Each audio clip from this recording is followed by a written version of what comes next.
The next method is for concentration of ore is froth flotation process. Froth flotation process based on the wetting characteristics of ore and the gangue particle with oil and water respectively. क्या बात है इसमें कि आपने इसमें भी metal को आपने अलग करना है इम्प्योरिटी से, तो उसके लिए दूसरा मेथड इस्तेमाल करते हैं फ्राथ फ्लोटेशन प्रोसेस। सो फ्राथ फ्लोटेशन प्रोसेस में आप जो है वो इसको वेट करते हैं किसके साथ, ऑयल एंड वाटर के साथ। और को किससे, ऑयल से, और गैंग को आपने वाटर पार्टिकल के साथ, वाटर के साथ जो है वो वेट करना है, यानी गीला करना है आपने।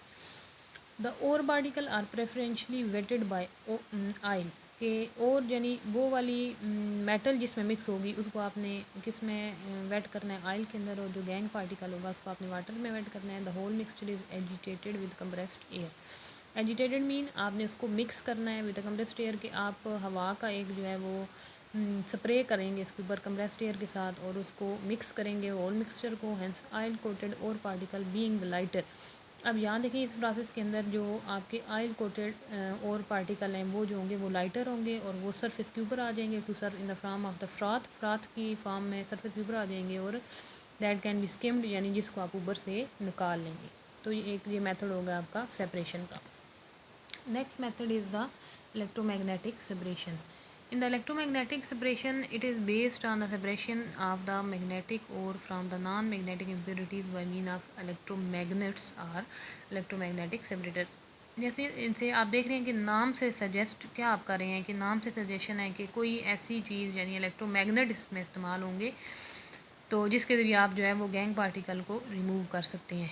The powdered ore is dropped over the leather belt moving to rollers, one of which is the magnet. कि नेक्स्ट पेज पे डायग्राम है वो आप देख लें, इसमें जो है वो आपको दो रोलर्स नज़र आ रहे हैं, मैग्नेटिक रोलर्स आपको नज़र आ रहे हैं, जिसमें से एक जो है वो आपका क्या है, इलेक्ट्रोमैग्नेट है। ये वाला ये आपका इलेक्ट्रोमैग्नेट है, और आपने ये ऊपर आपकी लेदर बेल्ट लगी हुई है, इस लेदर बेल्ट के ऊपर आपने जो क्रश डोर है वो आपने इसके ऊपर फेंकी है, और जब ये आगे मूव करेगा तो क्या होगा कि जो इलेक्ट्रोमैग्नेट है वो इसको जो है वो अपनी तरफ अट्रैक्ट करेगा तो ये जो मेटल आपकी होगी ये इससे थोड़े से दूर जाके गिरेगी में, ये मैग्नेटिक ओर है, और जो गैंग पार्टिकल होंगे वो मैग्नेट से जो है वो उनकी कोई अट्रैक्शन उनकी तरफ नहीं होगी, और वो नॉन मैग्नेटिक वेस्ट जो गैंग पार्टिकल है वो आपका इस चीज़ के अंदर आ जाएगा, और जो प्योर मेटल होगी वो आपकी इस मैग्नेटिक ओर के अंदर आ जाएगी।